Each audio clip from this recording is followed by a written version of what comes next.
welcome. And thank you for joining us today. Those of you who haven't attended a public meeting today, I note Anaru, welcome.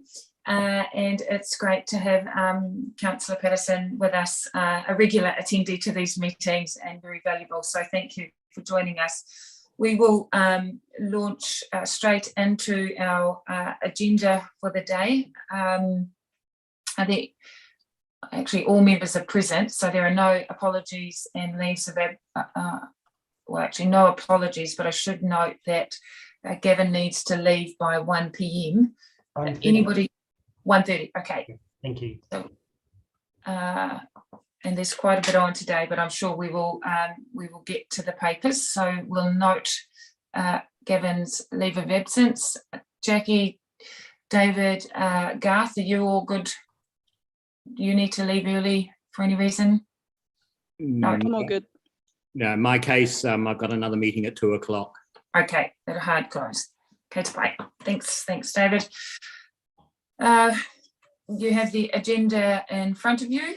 Can I please have somebody move and second the confirmation of the status of the agenda? Thanks, Gavin. David, second. All those in favour, key my aye.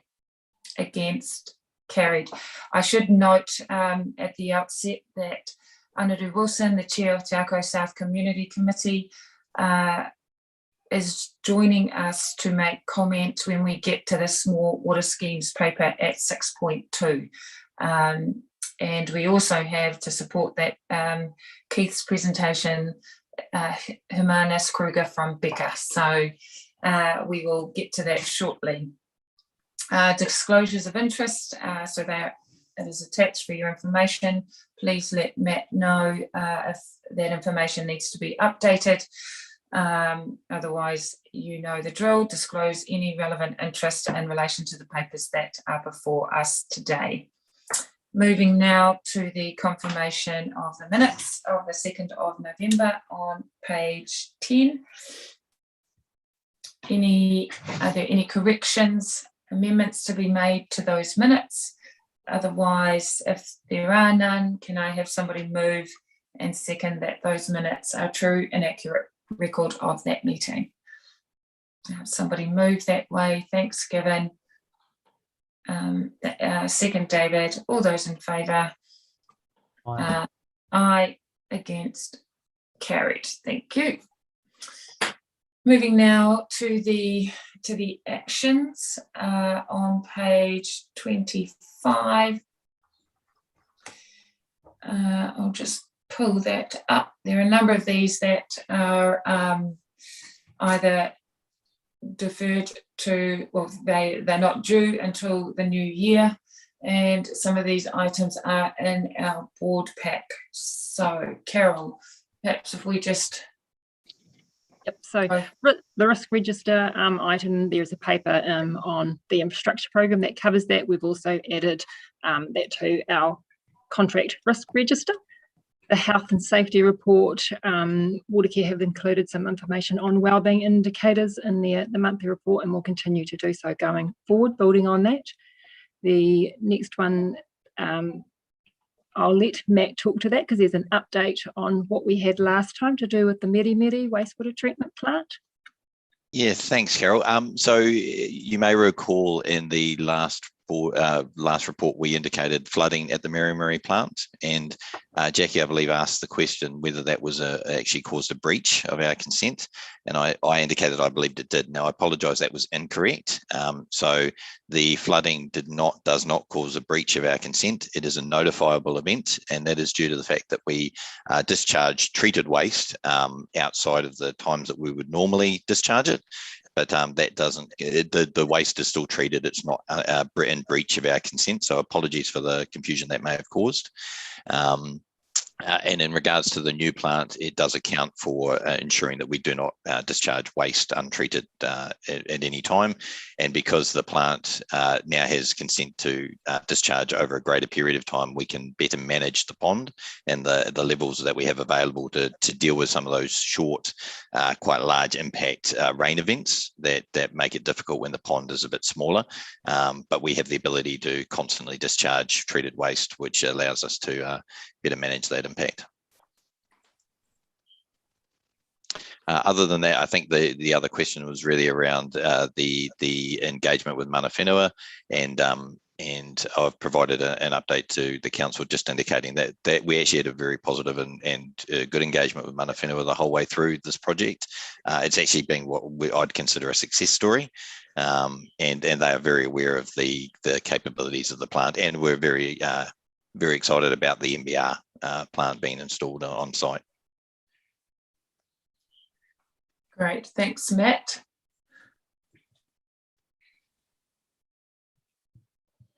Carol, you want to? I think that covers them really. The last one in that same action was the deep dive provided into stormwater. So we have got some information in stormwater in the monthly report, and just give us an idea when we get to that report if that's the level of detail you require, or whether would you like further still.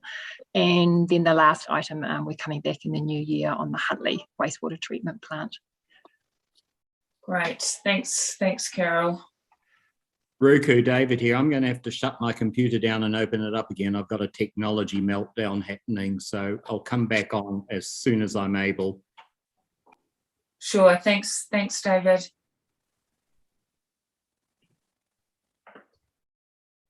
Matt, remind me, we still have quorum, don't we? Yes, we do. Yeah. Okay. Right, so we will we'll receive the action register, noting that in addition to Matt's update, there are other there's further detail provided throughout this open session in the board papers.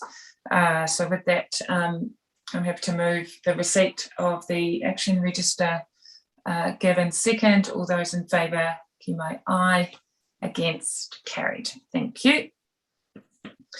Right, do we have Jodie on the call? So Jodie planned to attend to present this to us, but unfortunately she's had to travel today, so she's put in her apologies. She did present this to Watercare and Council, and we thought that was a worthwhile summary to come to the board, and she had hoped to be here to present it to you. So instead, Keith's just going to take us through some of the salient points in the presentation. Sure, okay. So this is for the benefit of the board members, this is the Taumata Arawai update. So Keith, thank you.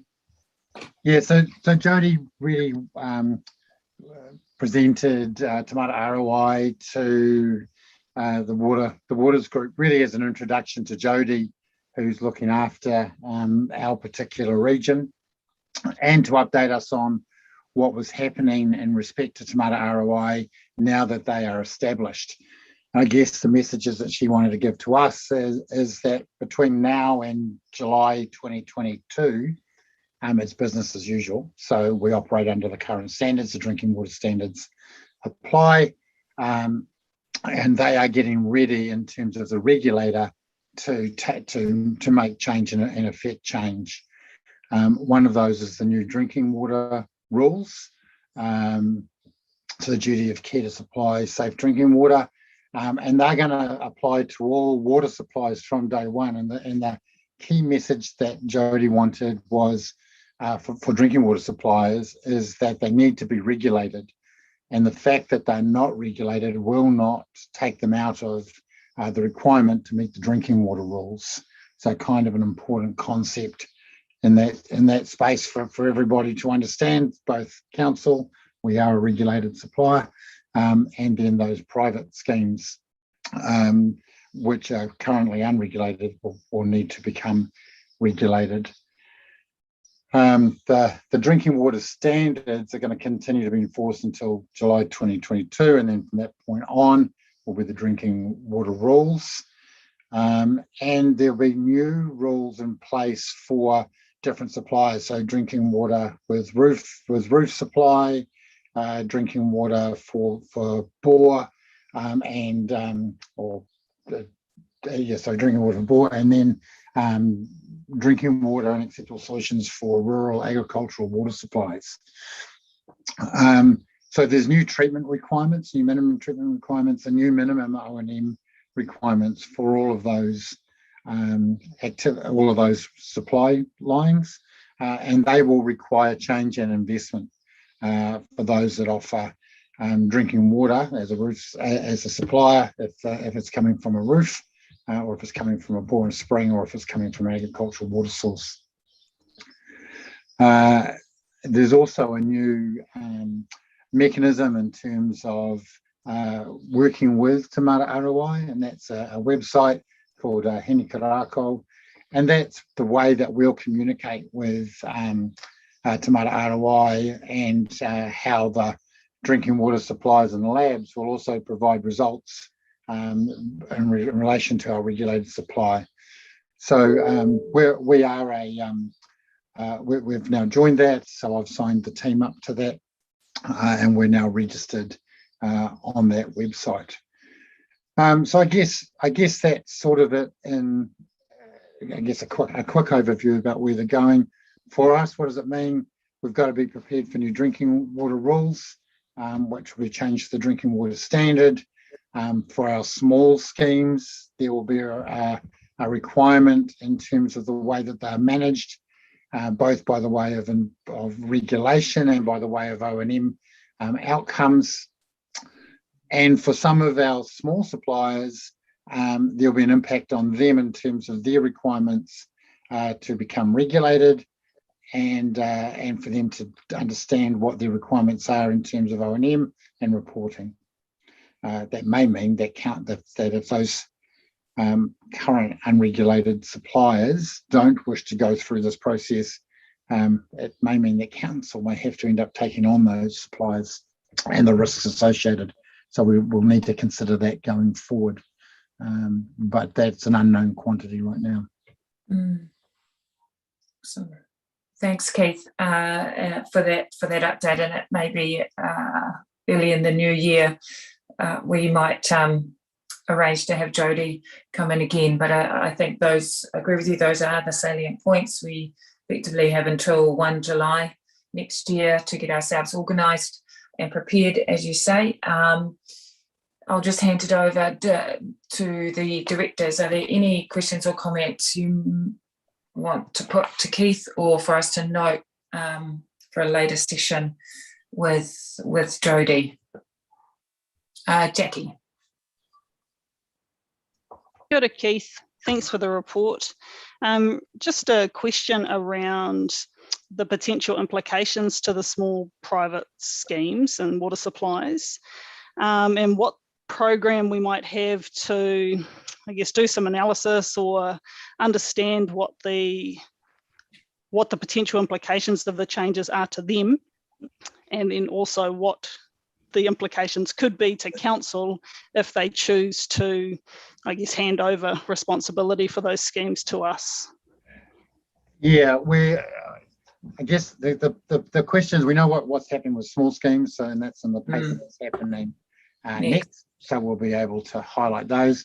Then in terms of unregulated schemes, small suppliers, schools, Meri, farms with shearers' cottages on and so on, we haven't really got a picture in terms of the number of those supplies. And in fact, even if you talk to Te Mara Arawai, they don't have a true picture. They've got an estimate, and the estimate has quite some variance in it. So I guess we'll get to know that as time moves on. From council's perspective, in terms of picking it up, we will just probably need to understand what the types of supplies are and what the implications and time on us will be to deal with the O&M requirements, and maybe the capital requirements, although typically on those small farm supplies, they're going to consist of a cartridge and a UV. So infrastructure-wise, CapEx is not large. Testing-wise, probably a little more onerous, as there are a lot more frequent tests that are required, and lab samples that are required to determine the drinking water quality. It would be good to get a bit more detail from Taumata Arawai, just to understand what that whole process looks like. And like you say, Keith, if people do decide that they want to hand it over, whether that those standards apply from the 1st of July or whether there's a transition period, just more detail. There's a lot of unknown. Yeah. I would hate for us to leave it until it happens to think about it. I agree. Yeah, so we'll pick that up as an action item. Thanks, Jackie. It's the implications for council if they end up if they inherit these small water schemes, could be, not good actually. It will be very onerous. So if we could have that as an action item to follow up, please, Keith. David, you dropped out, but Jodie Pickering, who's the local representative for Taumata Arawai, is an apology today. So Keith has just taken us through a high level of the presentation and the key messages. Is there anything that you wanted to pick up on? And we may arrange another session with Jodie in the new year. Right, so this is the paper on the drinking water regulations, isn't it? Yes. No, I don't think there was anything specifically I had there at this stage. I do have a comment in relation to the paper we are discussing. That yes. I came in, my apologies, Chair, on the tail end of what Jackie was suggesting, but I think there's 3 particular elements we need clarification on. If in fact these schemes get vested to us, what's the obligations for capital, CapEx, and then more specifically looping back to the water regulator, are we in the gun if in fact these systems aren't being compliant? So to understand the compliance requirements. So I think there's 3 particular elements. CapEx, OpEx, and compliance with the drinking water regulations. Okay, thank you. We got that, Keith, Carol, and we can maybe pick that up as if you could give us an update at the next board meeting on those points. Thank you. Garth, I'm sorry, I can't see you on my screen. Is there anything? No, thank you. Yep. Okay. I understand the vagaries of what's going on through other boards I'm on. So, yeah. Okay, thank you. Gavin, any questions from you? Otherwise, we will receive the report and the presentation. Have somebody move and second that way, please. Thanks, David and Garth. All those in favour, give my aye. Against, carried. Thank you. Keith, I think you're on the spot again. This is the, and it partially answers the question that Jackie put, but we'll turn now to the page 48, the small water scheme. Thank you. So I'm going to start, and I'm going to ask Kamanis to provide more detail. But in principle, we've got 3 small water schemes, Te Akau, Port Waikato and Onewhero. All 3 schemes will not be compliant with the draft drinking water standards for New Zealand, and certainly the drinking water rules once Taumata Arawai's rules take effect. Right now, all 3 schemes are closed, so they don't have the ability to allow additional connections, so there's no capacity for those small schemes to be upgraded now or in the future. We've got within our LTP the design of closing these schemes down and have put aside a sum of money to decommission the networks and provide each house with a tank based on roof water supply. To do that, we need a referendum with 75% of the supplied owners to agree to have the scheme shut down. and whilst we haven't been through that process yet, the money that's set aside is to take us through that process. We've met with the Te Akau community on 30th of May in regard overviewing the need to change their system because the bore water, the bore failed, and we needed to provide them with water, and we're doing that by tankered supply, chlorinated tanker supply currently. But we also need to look at the way forward as whether that continues, whether the bore is replaced or whether we look at a roof supply. So I guess for us, our recommendation is that we reallocate some of the budget now to go back out and engage with those three communities and look at the costs involved based on the new drinking water rules. So use a QS desktop study to be able to determine what the costs are of a new network that meets standards, and that will include the raw water source, the treatment requirements, the conveyancing requirements, and then the O&M requirements, including the monitoring and measuring of water, which will be more significant than it currently is. So with that, what I'd like to do is just ask Hermanus to carry on in terms of providing you with an overview of the schemes and what needs to be done with each of them within those three envelopes. Thank you very much, Keith. Yeah, so I guess just to add a little bit extra with the new rules from Te Mata Arawai, we want to really align with that, and one of the new options that they've given is an acceptable solution, which reduces some of the requirements ongoing for the schemes, which is definitely something that would be desirable.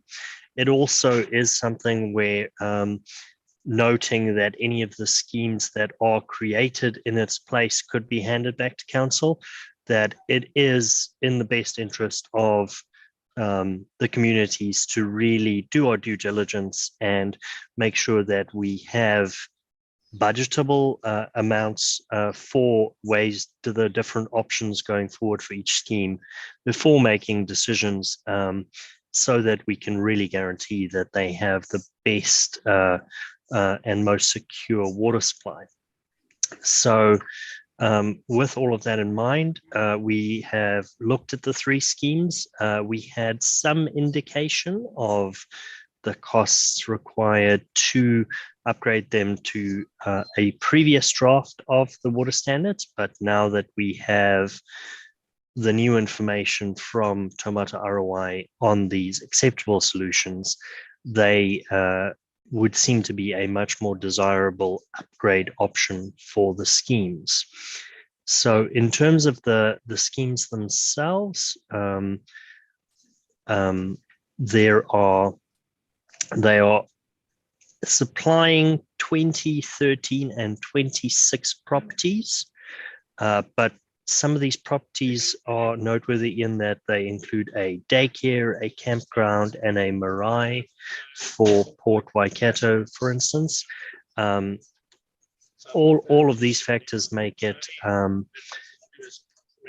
much more clear that it is worth doing this due diligence, because these properties will need to be supplied, and especially where it is a group entity such as those, it is of much more interest that there will definitely be a need for a water supply going forward, as opposed to decommissioning and doing individual supplies.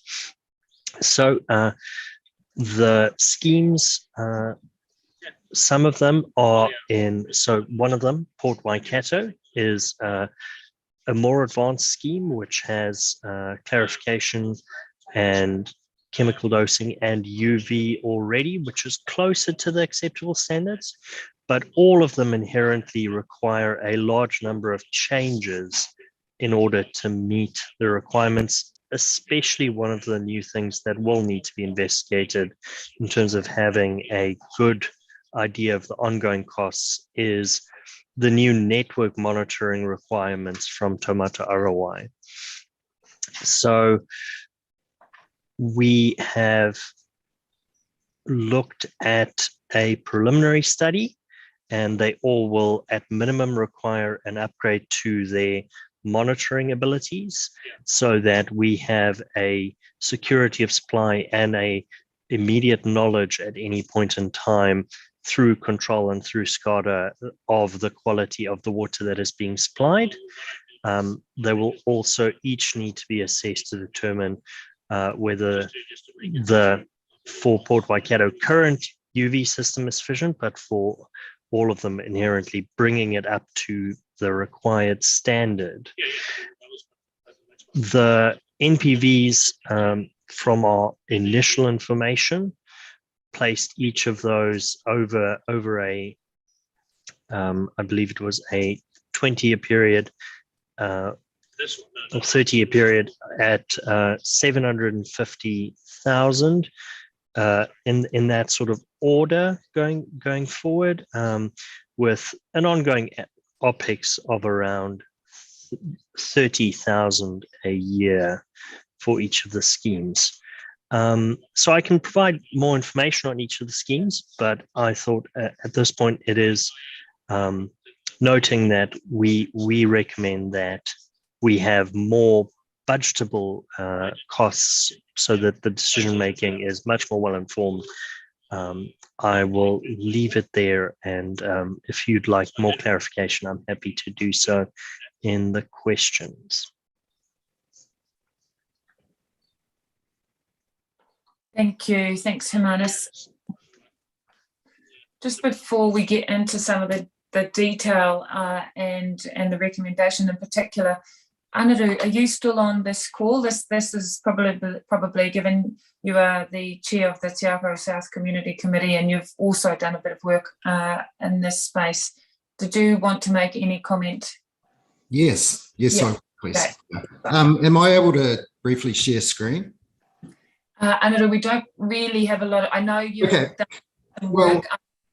Okay, what I'd like to say is that the information that's being provided is a lot of it's really quite inaccurate. Our board didn't fail. There were some issues involved with it. I just have a very clear request to make to the Waters Governors Board, and if it's within your scope to do so. And I'll just read from it. We feel the various options being presented by the WGC should be clarified and quantified prior to the commissioning of any solution analysis.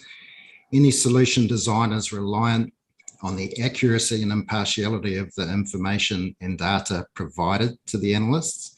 Now, we've actually engaged an engineer to design a system upgrade that is compliant with Taumata ROI's operational standards. We request that it's considered and incorporated as an option in creating the brief for the final system design upgrade. We request that in compiling the brief for this work, the WDC consults with the Horo Narara community group in clarifying the information that's actually passed on for this quantity surveying to go on, and that the final brief then is represented to the Waters Governors Board before the quantity surveying and final system designs are commissioned. And prior to this, we'd like the opportunity to sign it off as quantified and accurate information. There's a lot of information that's been provided to the Waters Governors Board that isn't accurate in previous reports. I also believe that a lot of the information that is being passed on to Becca is also inaccurate, and we would like to just make sure that decisions are made off of accurate information that's impartial. So the request that we make is that can we be involved in making sure that at least the ground information and the facts on the ground are accurate before these costing studies go forward. Thanks, Anaru. Keith, Carol in particular, certainly what I hear from your presentation is the opportunity to work again with the community. It is to, and Anaru, acknowledge the work that your community group has already undertaken. So I think we want the same thing here. As I've heard from the presentation today, our team is saying that they need to go and look at what is acceptable. They are working with Becca to do that, to achieve that. They will come to the community, and perhaps the way forward, and I'll take your lead on this, Carol or Keith, is to share the information that you have, so that it can be considered in the suite of recommendations that ultimately come back to this board. Keith, does that? Yeah, I've got no issue with taking a look at Anaru's design requirements and the work that they've done, looking at how we can incorporate it. It is a community scheme, and whatever we finalise impacts the community around affordability and the ability to pay. So if they've got if they're able to be involved in the design, then that's great. I do have to say this though, that council holds ultimate responsibility in respect to the water quality and the risks around it.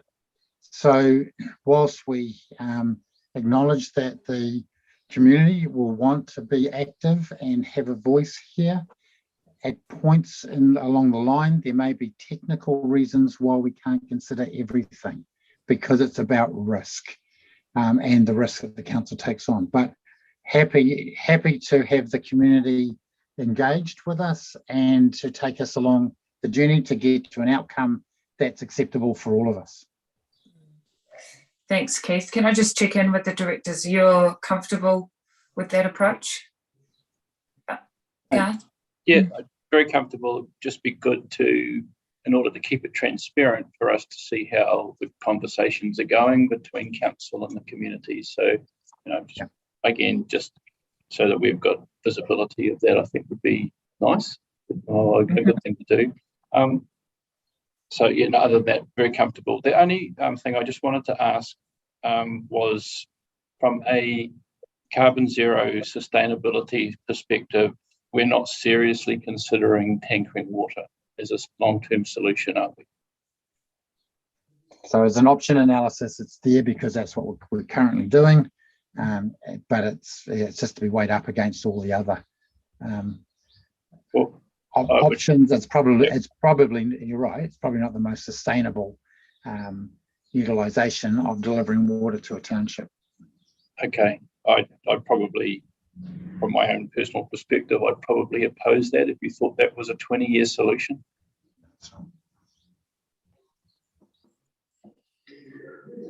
I think I'm just saying one of the things, Te Akau south is so remote as well. So it's about if we upgrade then have something that's about how much can we automate as well to save people actually having to go out there to do the increased testing and so forth, as opposed to a water truck coming from the Raglan. Perfect. Thank you, Carol. Sorry, Eugene, you've got your hand up. Yeah, thanks, Madam Chair. Firstly, I'd like to acknowledge the work that Anaru and the community out there put in and done, and obviously very passionate on getting an outcome here. So very important that that communication with them and the other communities is happening. But just a question to Keith or Hermanus is that it was mentioned that there's we'd need to have a referendum and 75%. So with Te Mata Arawai as a regulator now with the water quality, does that trump that referendum in any way? Because what if we didn't get 75% and it's not accepted? We're back in the same situation of having risky water supplies. So I think that's around the risk appetite that the community is prepared to take, and around the solutions provided. So the 75% is to decommission. So if we did the option analysis, it would have to be on the basis that this is what the community scheme looks like, and here are the costs. And if that is unpalatable, here are the solutions in relation to tank water supply. So taking you off the scheme, giving you a water tank, and allowing you to provide your own water, and the costs involved with that. So they would need to weigh out the options and then make their decision. It would have to be one or the other, not that we just don't prefer any of these. So we would say we'd need to be quite detailed in our approach and give everybody the information to be able to make the appropriate decisions. Yeah, thanks, Keith. That explains for me how a referendum would need to be worked. So thanks. Thanks, Eugene. Anaru. Yeah, can I just quickly restate in regard to the investigations and the costings, we have a very pragmatic approach and a deep understanding, I believe, of the new standards and the transition to taumata arawai. We're just specifically asking that prior to any further design or quantity surveying going on, that we can share all of the information that we have so that what is being investigated is actually qualified and quantified. We do disagree with some of the statements even that have been made today, and would just like to get some real clarity. Happy to share that information. I think it is a great idea to keep the transparency between the Water Governors Board and the parties involved. And also in our system design, we have taken into account our remote location and built-in telemetry to get a site visit down to only once a month. And we also have organised a registered water taxi that can bring someone over from Raglan in 10 minutes rather than driving out.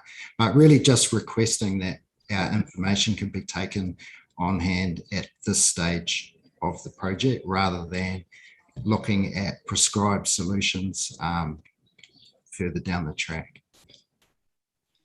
Thank you. Directors, any further questions or comments in relation to this paper before I put the recommendation? No. Oh, sorry, David. Yeah.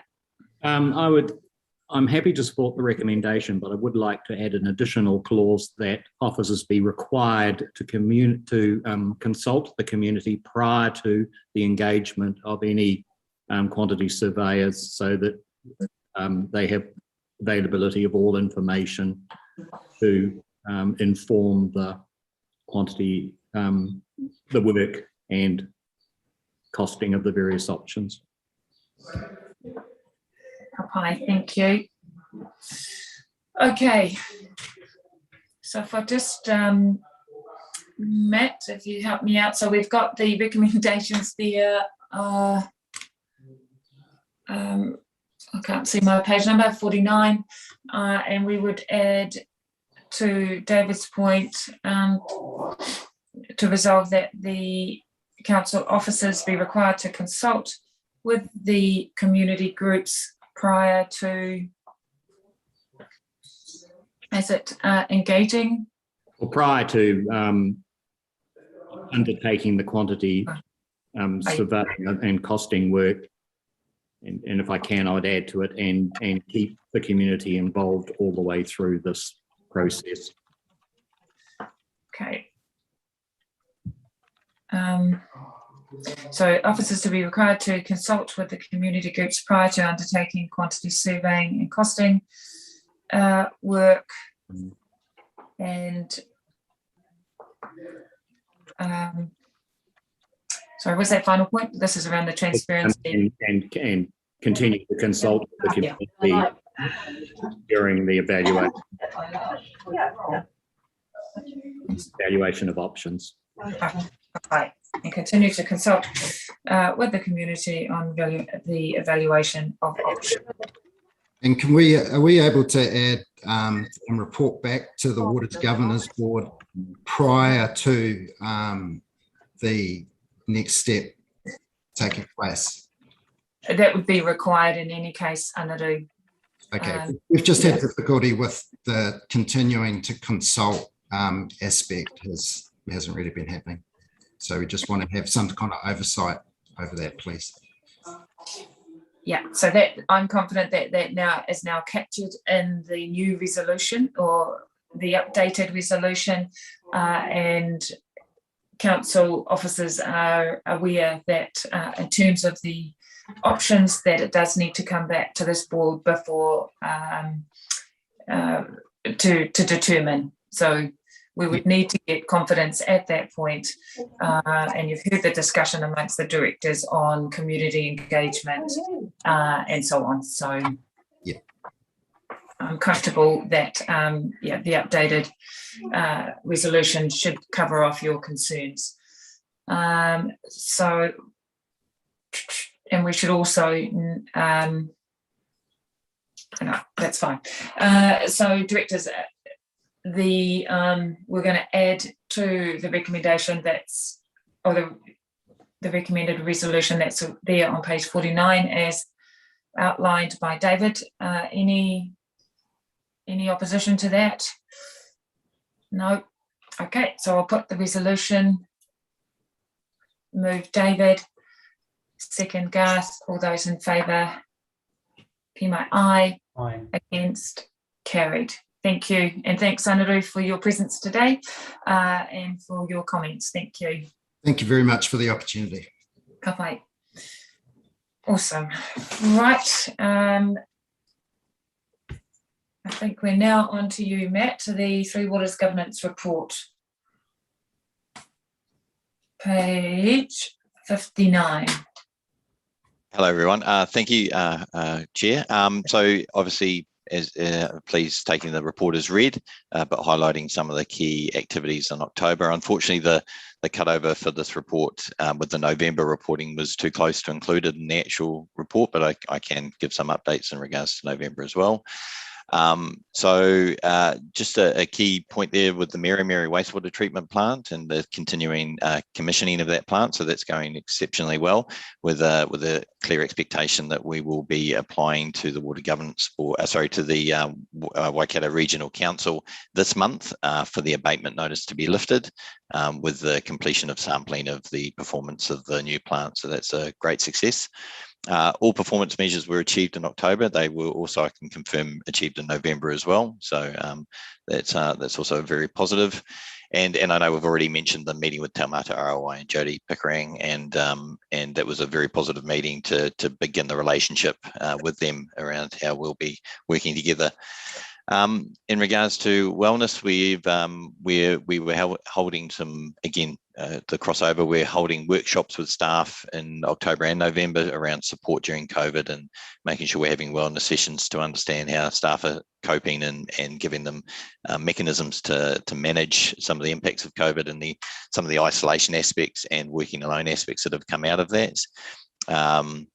I've also included for the board's information critical risk assessments that we've been doing monthly on some of the critical risks across Watercare, just for some additional information. Now that excludes November and October, but I have included the November and December.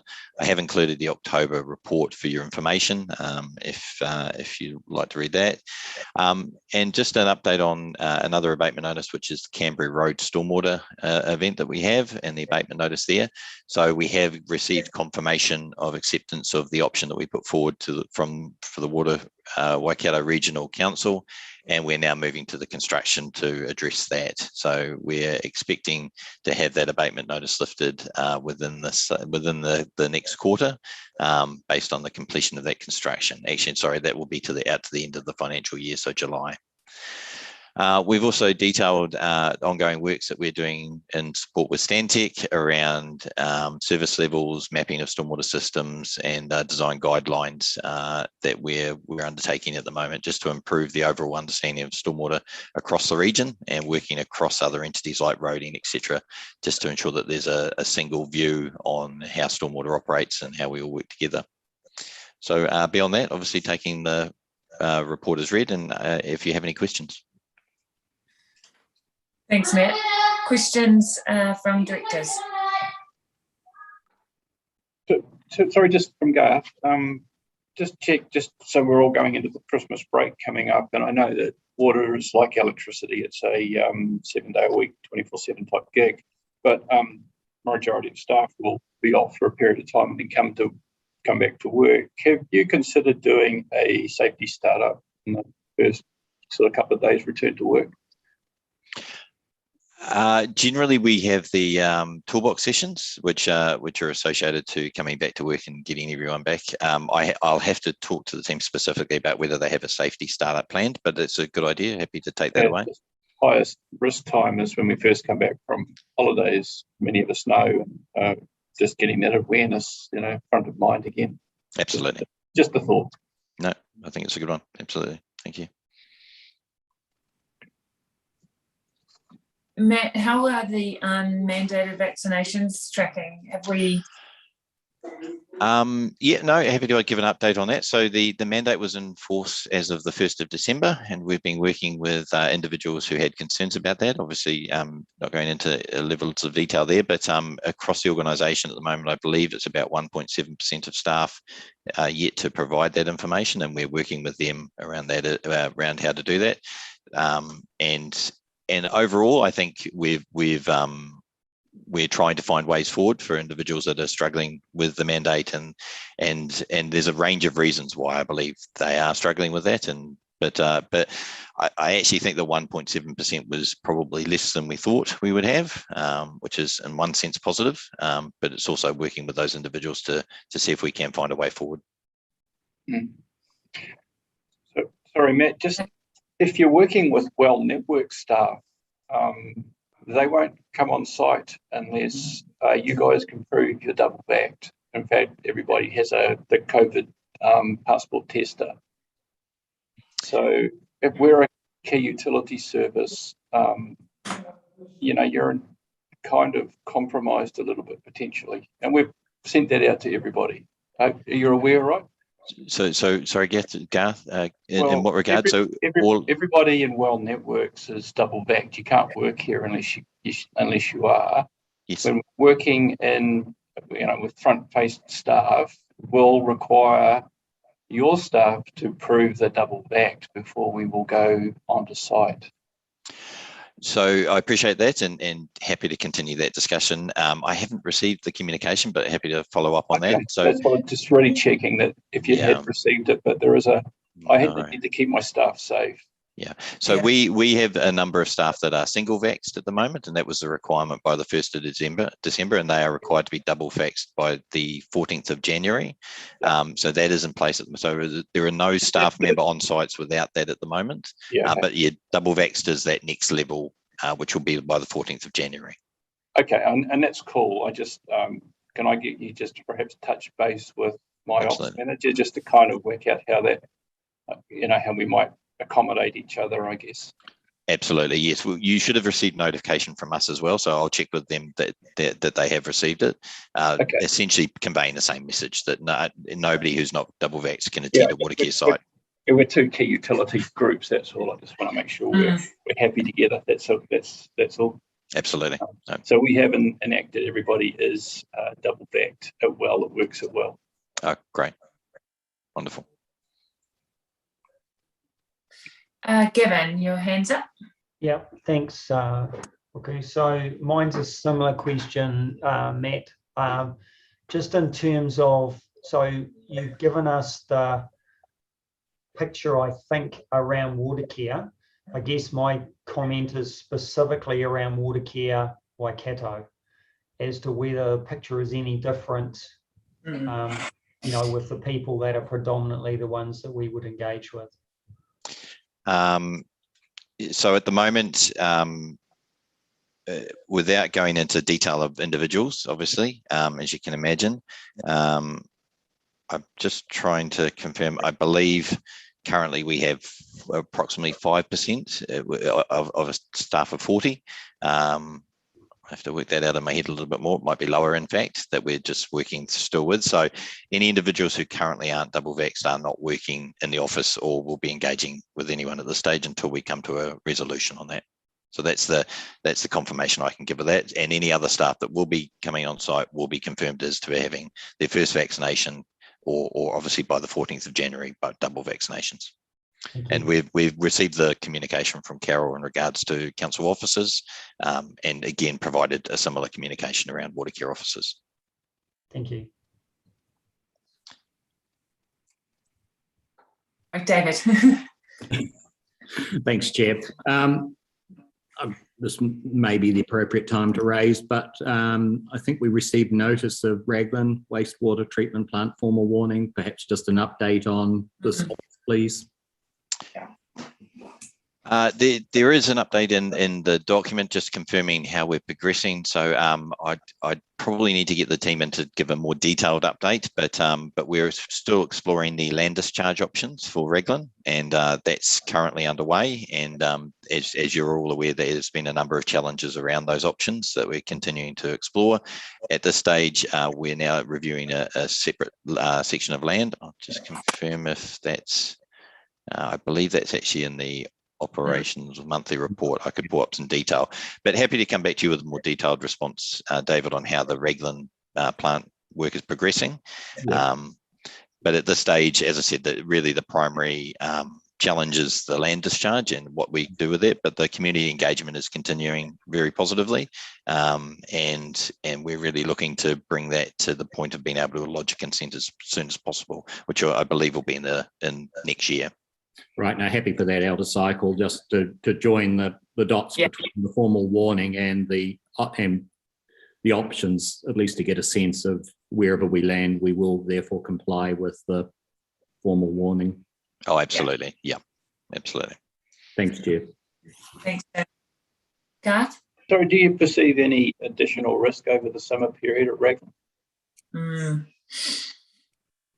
At this stage, we've addressed a number of challenges at the plant to try and mitigate the impacts while we wait for the ultimate solution, and we'll continue to do that. What they'll be over summer, I don't have enough information to answer right now, but it has been an ongoing challenge to maintain as much compliance as we can from the plant with the challenges that we currently have with it. So probably in a perfect world, we could have taken an approach like Tikawhata, where we would do a plant to become compliant and then look at the ultimate solution, but that wasn't an option for Raglan. So at this stage, we're really working to get that solution in as soon as possible, which will mitigate it. So that sounds like you don't know what the possible impacts over summer could be on the plant. Yeah. So is it going to handle the increased load or not? I can come back to you with some more information on that, Garth, just to kind of clarify exactly what the concerns we have for summer will be and what mitigations we'll be putting in place, if you'd like. I think that would be good. I mean, because, there's a reputational risk to council, a whole bunch of stuff, and a good impact on future consent, things like that. So it's, we're just coming into a busy time and just concerned. Yeah. Absolutely. No, happy to provide some more information on that.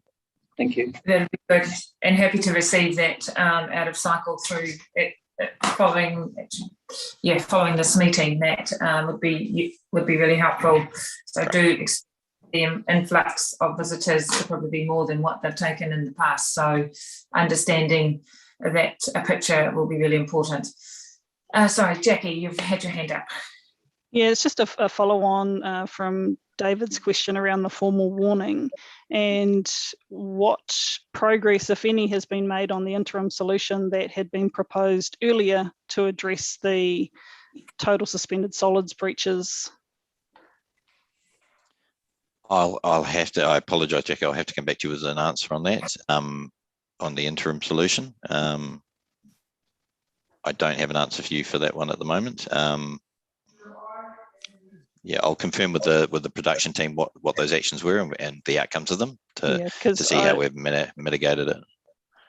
I would be surprised if we could just continue operating in this state until we have a upgrade and alternative discharge in place. No, I appreciate the statement. I agree. I think it's a challenging situation with the length of time it's taken to come up with a solution for the region. And as you said, the level of understanding or patience that the community and the regulator will have with us. So I agree, we certainly need to look at any mitigations we can do in the interim, which I believe we've done, and I can give you some more information on that. But again, it also focusing on the ultimate solution is really the only one that's going to resolve the challenges we've got in Raglan. As you know, Matt, that's some time away before the solution becomes reality. So we just need to get confidence in the meantime around what those mitigations on the existing plant are for the community. Just a couple of more questions from me, Madam Chair. So I'll be really keen to understand or to receive the biosolid strategy, the draft biosolid strategy in February. I'm really interested in understanding what work is happening with other large producers of biosolids in the region. I guess thinking forward to what the sector might look like in a few years' time, and also recognising it's a massive challenge for other municipalities and large industrial users. So yeah, really keen to see the biosolid strategy and to see how we've engaged with those other big producers. And just on thank you for the information on the work that's going to occur on stormwater. I'm really keen to understand what the scope of the Stantec work is, and once some preliminary sort of scoping has been done for a bit of a briefing on stormwater and I guess the state of the nation across the Waikato district when that's ready. Yeah, no, I'd be happy to do that. We just recently had a briefing with council around the progress on that as well, which was really around the guidelines and the mapping of the stormwater assets visually, so that we can work with the community and with developers around what that looks like. So happy to present that as well. That'd be great. Right. Any other questions on the Three Waters report? Just note there's a few follow-up actions there, Matt. The report to the Water Governance Board, updating on the Raglan wastewater treatment plan, in particular the recent incident and warning notice. What are the controls and mitigations that are in place? But equally, does that change over the summer period given increase of visitation or pressure on the existing infrastructure? Biosolids strategy to come back in February, and just noting I agree, good work. It was good to read an update on where the stormwater work is at, but understanding the scope of that Stantec work, as Jackie has outlined early in the new year, will be good. So with that, I will put the recommendation to receive the report for November. Gavin moved. Can I Garth second? All those in favour? Give my aye. Aye. Against? Carried. Thank you. Right, we are now on to the Backflow testing program, page 59.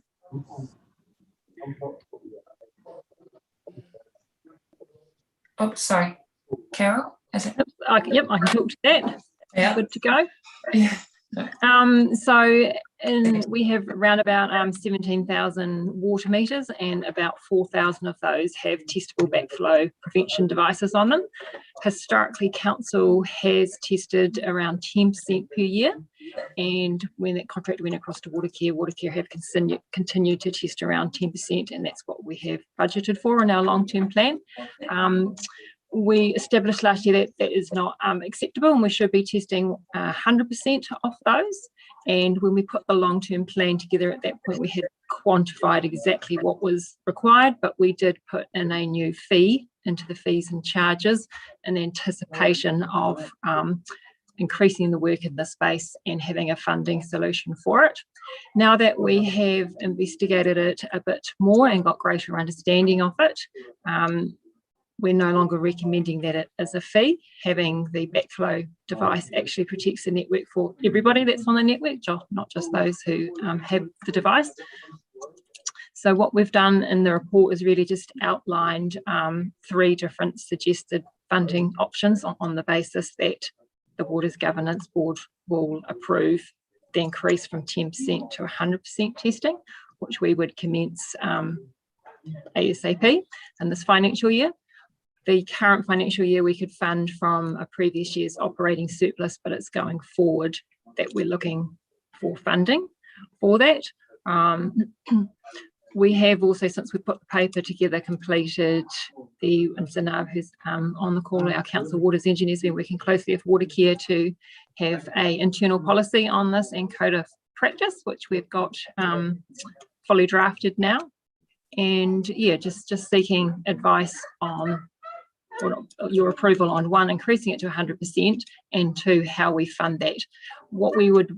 Whatever we do, we would use the annual plan process. So council is working through the 22-23 financial year annual plan changes that will go to council, because anything that's unbudgeted does need council's approval. And the three options there, one is continuing with a fee and charge. The second one, which is a staff recommendation, is looking at increasing the district-wide targeted rate to anybody who receives a water supply. And the third one is not directly on charging at this time, but allowing the deficit to increase in the targeted rate reserve.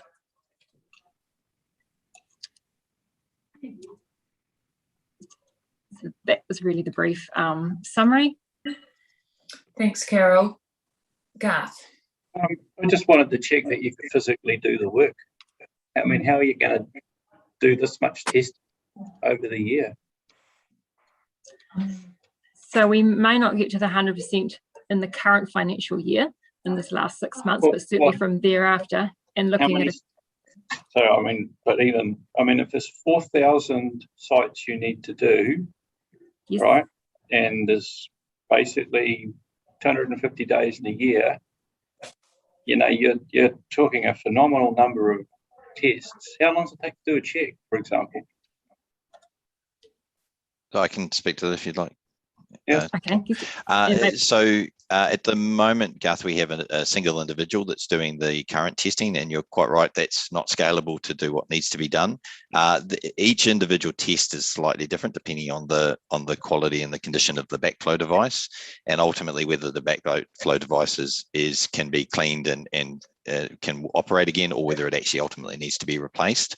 And those are some unknowns. So in Auckland, we test 100% of backflow devices each year, and we replace approximately 10% of them due to failure. But we're expecting to have a much higher failure rate across the Waikato region initially. Just tell me how you're going to do it, because I figure you need to do 15 or 16 tests a day. So I believe in the first 6 months that is going to be challenging. So what we're going to be doing is utilising our provider in Auckland, or at least we're looking at that as the option to have them expand into the Waikato to provide the service until we can actually tender the work to get it out. See what I mean? Until you can tell me how you're going to do it, I don't know how much money you need.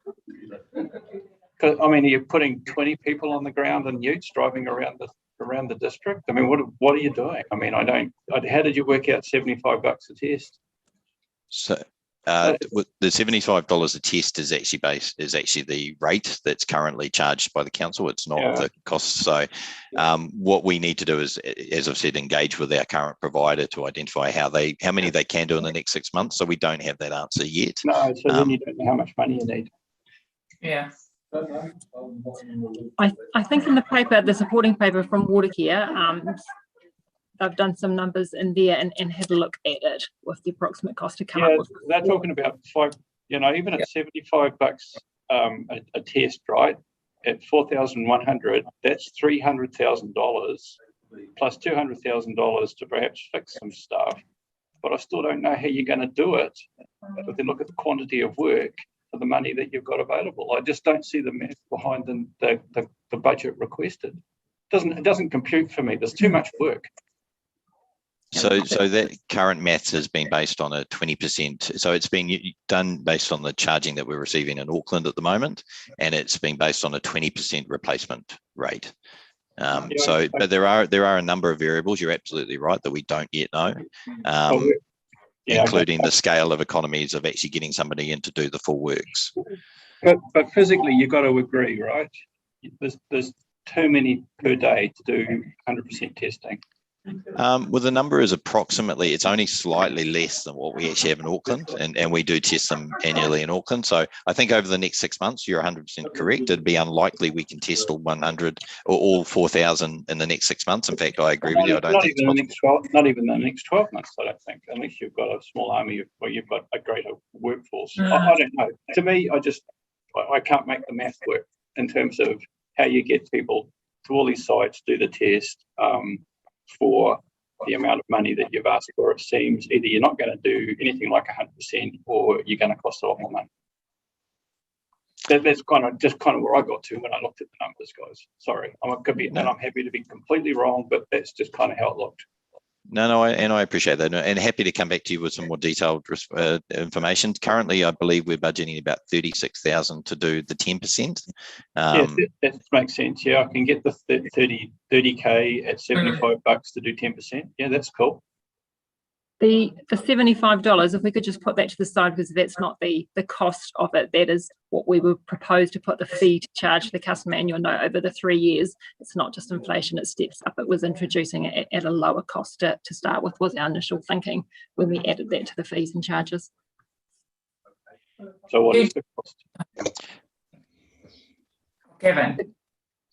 Can I just clarify, Madam Chair? So I understand what Garth's saying, and I'm not disagreeing, but fundamentally, we're going to need to find a way to actually do this because we're not complying with requirements. So I guess I understand we need to get that answer around the method, but should we do this or not? We actually have to do it. Is my reading of what we've been told. So yeah, it's the bit we've got to focus on. I totally agree with that, Gavin, but you're asking us to sign off a budget. And I don't understand the budget. So we can provide more information if that would help, Garth, just to clarify the costings. It just feels like it's light.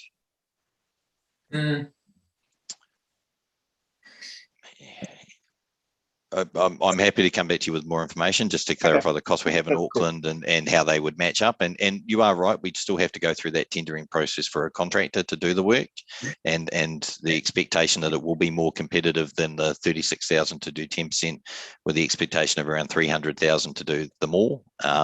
The backflow repair, I agree. I think there's a lot of uncertainty there, percentage-wise, if nothing else. But unfortunately, we just have to get started to be able to understand how the scale of the problem. Yeah, that's it. I'm happy to provide more information. Yeah, I think we'll have to. The budget's not clear. So anyway, Eugene, we'll come back to it. Yeah, thank you, Madam Chair. I would just like to say that I absolutely disagree with option B, your recommendation, Carol, or staff recommendation. That $35, you're saying spread it out over all connected properties. Now the current connection, I think is roughly about $210 or something like that. $35, that's about 17% increase for people that are not having a backflow meter. So, where's the philosophy of the user pay system? So I just like that. Thanks, Eugene. Carol? So the user pay, when we've looked at this, we initially were looking at a fee specifically for the people that had the backflow device, but it's not so much about protecting the water for that household receiving it. It's about if there is an unintended backflow that enters the network and then goes to a lot of other properties. So that's where we landed. Well, that was one of the considerations why we thought the district-wide target rate might be more appropriate. The other reason was when we said, well, who actually owns the backflow device? Because we're proposing to charge the customer to test it and also to repair it or potentially replace it. It's a little bit of a harder sell that we're charging them for something that they don't own to repair when it becomes part of our network as well. And then there's also quite a large administration cost if we are going to charge an individual fee to each of these customers and collect that fee as well. And in the recommendation here, I think we've actually put with the funding side of it that what we'd want to do is work with the finance team and consider the impact? Does it trigger the need for consultation on our annual plan, which user costs and so forth, and exactly how that is funded to work through their modelling with finance on that, and include it as part of our annual plan to council, so then that all of the councillors can determine what the ultimate recovery mechanism is. I think that recommendation would be a hard sell in council on the annual plan. Just want to make that clear. Okay. Can I just check in with directors? Certainly, my view is we know this work needs to get done. It's currently non-compliant. It needs to, the work needs to get done. The issue here is one, the budget and who pays. Just checking in, given David and Jackie, what further information do you need from the team? I see management have all got their hands up here, but I'm nervous we might just keep going around in circles. So I just want to get clarity. I can take further feedback from the team, but I'd rather just check in with directors. Where are you at with this, and what further guidance can we give the management team to come back to us on? Okay, Ruku, let me have a go. There's no argument about it. We've got to comply with it. So we can, if we look at the recommendations, we note that the program report's been received. We certainly need to approve the increase in testing to be compliant with the law. And then I think we direct officers to come back to us with an accurate costing and proposal for recovering those costs. Jackie, you're comfortable with that, and Gavin? I'm comfortable with that, but would add that officers provide an implementation plan and program as well. Yep. So I Madam Chair, so look, I agree in principle with what's being said, but what I would not want to see happen is we don't do anything for another 3 or 4 months. So I guess I'm just suggesting, I'm not suggesting we approve the budget. What I am suggesting is we approve something to enable the process to keep moving. Yeah, can I then suggest, I hear you, Gavin, what happens if we go out, allow the team to go out to an RFI to find the service provider and actually get costings back? So you're already, it's an RFI as you're intending to do it, you're seeking registrations of interest and getting costs and methodologies from the service providers. It means that when you come back, you've actually got some numbers that make sense to the guys that are going to do it, and you're faster to get stuff moving. Yep. How about that? Yep. Okay, that sounds good. That's a way forward. So on page 73, the recommendations. So we'll pick up. So we receive the Backflow testing program report. The Water Governance Board approves the increase in testing to 100% per annum.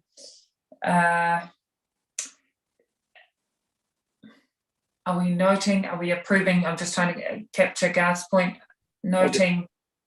So if I can make a suggestion, Madam Chair, so I would say we approve moving to 100% subject to the financial consequences being worked through, I think, and that we proceed with through Watercare with an RFI process to seek.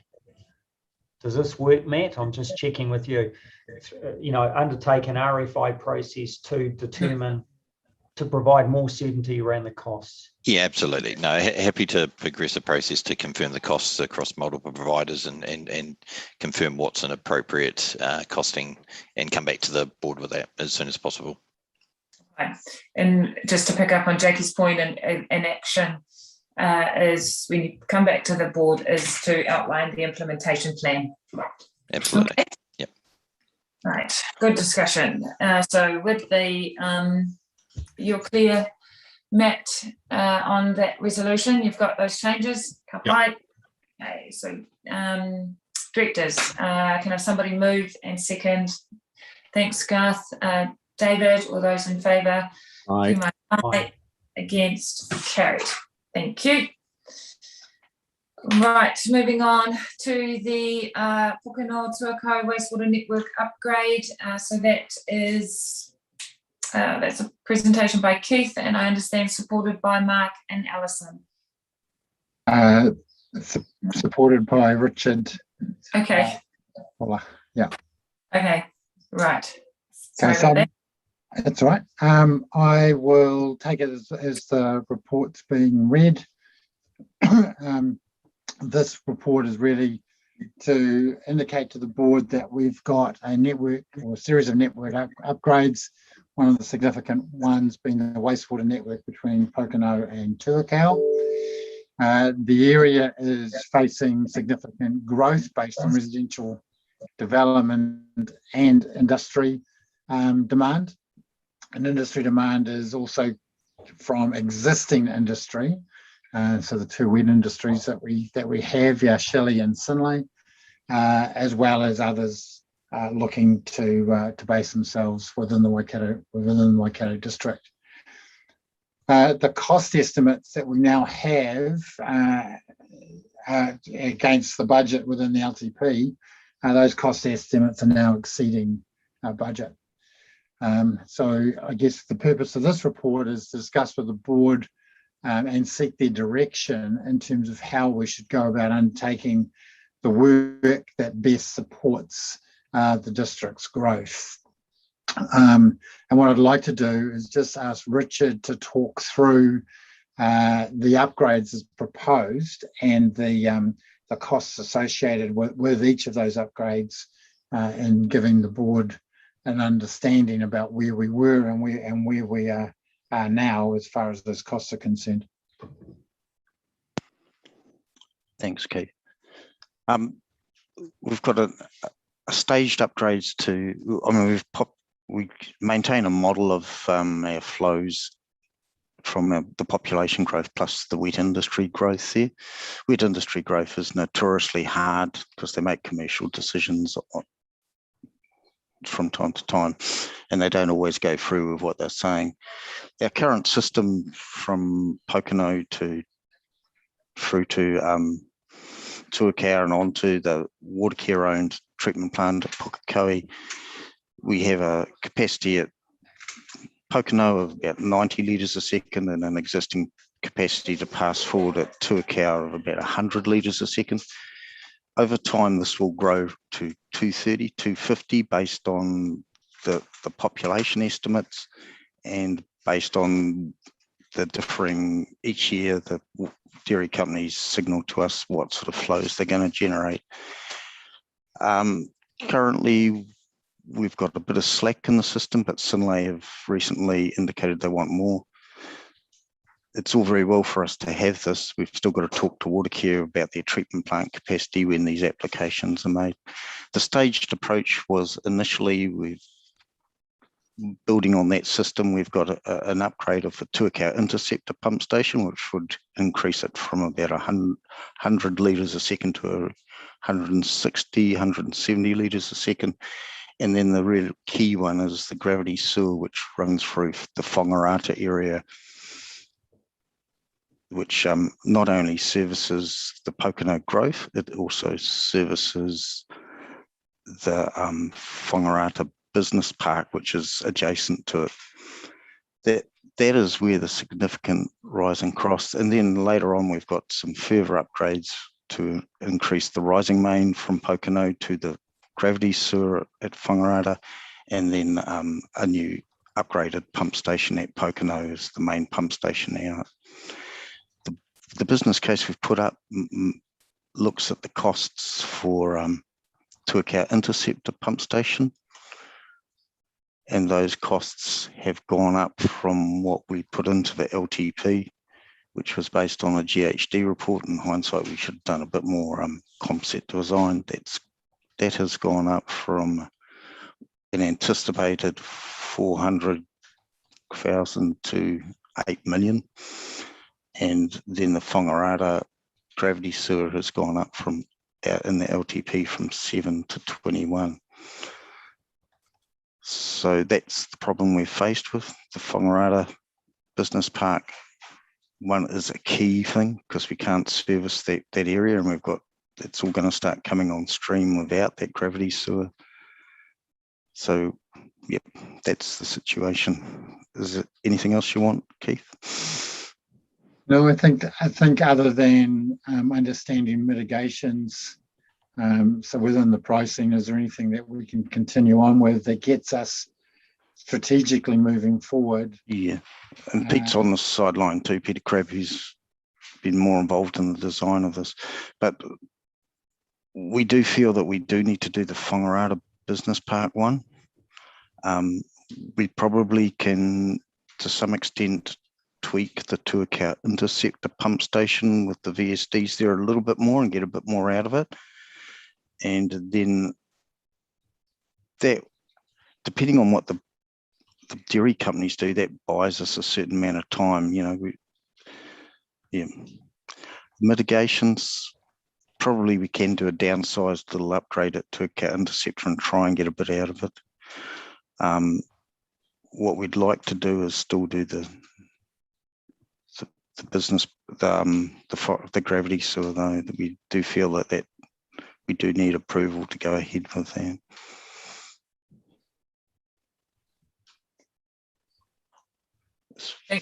As far as mitigations, we did want to have a look, and we're going to revise the growth predictions, as we said, the growth model, and get a better understanding from the dairy companies of what their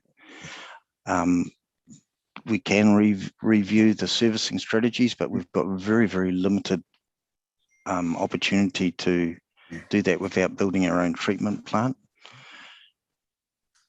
But that's, sorry, I don't have anything else really up my sleeve, Keith. So Keith, you're seeking guidance from the board about, given the work that needs to be done, seeking guidance from us as to support bringing forward the 10-year LTP budget to accommodate this work. Yes, so I know we acknowledge that the board doesn't have the authority in terms of the LTP to deal with the budget, but we also acknowledge that strategically for Waikato District Council to meet its growth ambitions, it can't just sit still and say the money's not there. So it's about, I guess, prioritising the workload, looking at mitigations so that we can still move forward, but may not complete all of the work.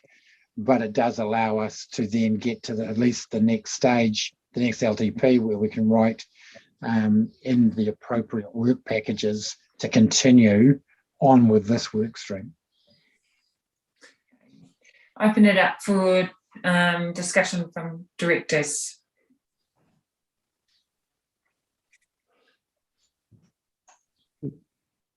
Okay, I'll give it a go. We've got silence there. Look, if I just come back to the recommendation, I'm happy to support it. What it's indicating that growth is outstripping demand and a bunch of workers needing to be happening. It's proposing 2 specific solutions and pulling forward and looking at options to pull forward the funding in the LTP. So I don't think we need to debate exactly what they are here today, but coming back to the recommendation, it looks appropriate, so I'm happy to support it. Thanks, David. Garth? So I agree with David, I guess. What are we substituting? I mean, you don't need to answer this now, but I always get a little, because it says in here that the board can substitute. I mean, are you bringing work forward? So it's a change in timing, or are you actually substituting of other projects? And if so, where are you getting the money from? So again, it's just fully supportive, but I guess at some stage, we kind of need to know the impact on the LTP or on the proposed work within the LTP of either bringing this work forward or substituting out other work so this work can be brought forward. You will be substituting. I mean, basically, it means that the funding won't be there for the future stages. We'll get the next 2 stages done, which is the Tuakau interceptor pump station and the gravity pipeline. But the other 2 significant ones we're going to have to relook at and push out or postpone, and it will mean that instead of creating a network we were aiming for of 230, 250 litres a second capacity, we're only going to end up with a network of probably around 120. It's a complicated system because situation too, because we do have issues around what flows and nutrient loads we can send to Pukekohe treatment plant. It's something we have to negotiate with Watercare Auckland. So do we have any, I don't know what our authority as a governance board is, but if you're changing the scope in the LTP or in terms of deliverables, does that go back to council or can we do that? So I guess I'm just testing, so substitution and or changing scope or whatever. I mean, I don't know what our ability is to approve through you, Roku.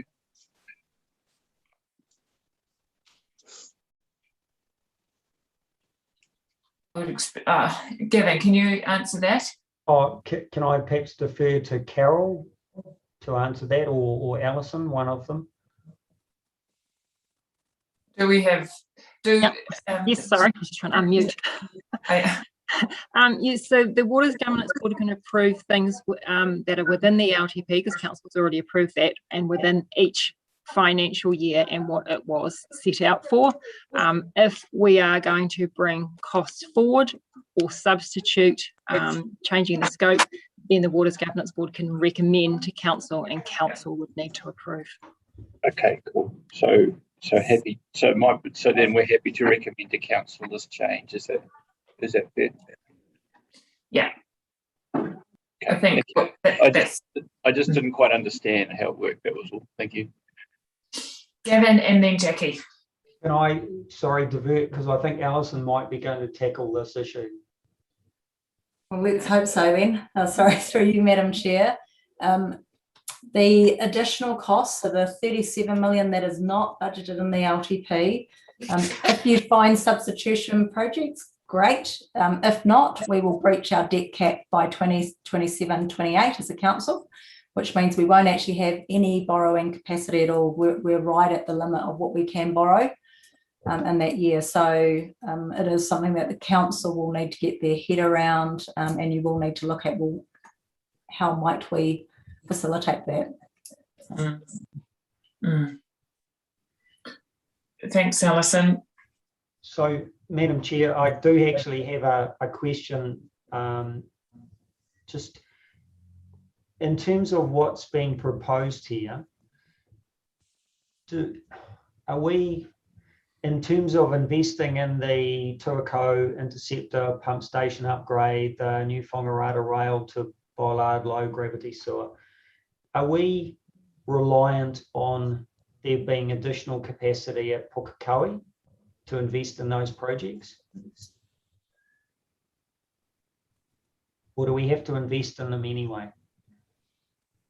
We have to invest in them anyway. There is forward capacity at the Pukekohe wastewater treatment plant, so they're going through an upgrade now, and then they have another upgrade happening in 3 years' time. So our timing coincides with their upgrade program. So from that perspective, we're aligned. Where we may fall short in the future is more around load than volume, but we're working with Watercare Auckland currently, as Synlait are putting a request to increase water discharge from their current 1,155 cubic metres a day to 1,500 cubic metres a day. So we'll have an answer on that component as we work through that request with Watercare over the coming months. Okay, thank you. Jackie. So I've got a couple of questions, but I might just start with a comment. Just reflecting on, I guess, all these other projects that we're proposing to look at bringing forward, Huntly being one. We've had a substitution at Ngarawahia in terms of using all the renewals budget for a single pipeline, or, looking at that. And now this. I'm just getting a little bit concerned about, really isolated proposals coming to the board, and maybe us lacking a fuller picture of the financial implications of all of these individual requests. So I think myself, I'm not particularly comfortable with recommending this change to council at the moment based on the information that we have. I'd prefer having a bigger picture of the overall financial implications of these sorts of changes before we do that. So coming to my questions, I do have some questions around, I guess what council's legal obligations are, or legal commitments are, to provide services to all of these areas. I appreciate that there's a desire to continue growing and servicing, but there's also a limit to what we can afford. So I'm really keen to understand, the Whangarata Business Park, is there an agreement or in place already that requires council to connect and service them, and are there any conditions around that? Just really keen to understand what we have to do and what we've already committed to do, because I think that sets the baseline in terms of what investment we might need. I think Gavin's questions around, and maybe Garth's questions around the links to the Pukekohe treatment plant and those conversations that are happening with Watercare Auckland are really important as well. Like, all good to provide the conveyance to get to the plant, but if they can't take it, then we've got an issue, and I'd just like to see a bit more detail around that. And then my final question is really around the wet industrial customers. And in the paper, it seemed like the customers were in conversations saying they needed a certain capacity, but then changing their minds, or that not necessarily coming through. So my question is, what incentives do the customers have to reduce their demands, and how are we quantifying and passing on the actual costs of the additional capacity that's required because of their needs to them? So I can answer your last question, Jackie, in terms of industrial customers. So all industrial customers have a development agreement with us, which basically states their flow and their organic load. All of them have signalled to us that they want additional capacity to grow their businesses, and over what time period that happens. To a certain degree, it's chicken and egg in terms of, do they invest prior to us saying yes to the network, or do we provide the network in order for them to then go through and prove their business case? All of the wet industries have been told that their current limits are their current limits, and whilst we will work with them actively to try and meet their future demands, we're under no obligation to provide those limits. So as an example for that, Synlait has invested in new plant and equipment to provide a new product to a new customer. That investment has been made. They're now coming to us to say, can we have temporary increases to deal with commissioning, freshwater flushing, and then can we look at a development agreement that brings on board the new volumes. Once we've done our commissioning and our trials, we'll know what the volumes are in relation to that new product. Right now they don't. They've got some hypothesis, and they're working with that hypothesis to determine what the actuality is. For us, that means that we enter into a new development agreement with them if we're able to take the additional flow. They take on part of the costs in terms of the network based on their utilisation of it. So they pay a sum of money. Right now, that would be looking to be around $780,000 for them. Shelley are in the same boat. They've got a cap, and when they're ready, will come to us to say, look, we want to grow. They are market driven, so they don't deal with the business case until they've got a demand. And given that it is business, it's not always black and white as to when and why things will happen, or when and why things won't happen. But for those two particular industries, we are in regular discussion with them based on their current activities and future desires, future goals and aspirations, as well as new industry, such as Sleepyhead and another wet industry that wants to sit on their coattails if they are successful. Keith, thank you for that, and Jackie raised some good points there. I want to try and bring this to a close because we might run out of time. But if I go back to the recommendations, I acknowledge that we're not, the Water Governance Board, we're not suggesting, certainly what I'm hearing now, there's more further work that needs to be done before we can put any recommendation to council. We acknowledge that council makes the final call on this. But if I go to the recommendations, I don't think there's, from what I'm hearing, there's no objection to a review of the growth projections and assumptions against current activity and forecasted growth. What I do, and this may or may not be the right place to include it, but as part of that review, I wonder, Keith, can we pick up some of the points that Jackie has raised around council's legal obligations or what otherwise as to who provides for that growth, who pays for that.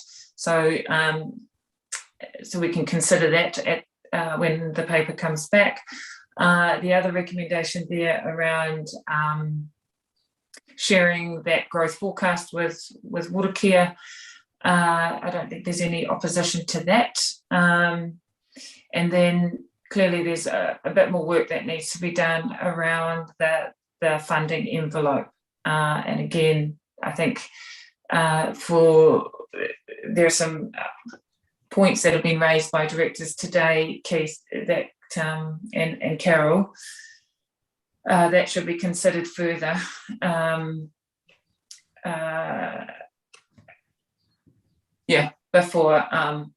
Before recommendation is put to council from us.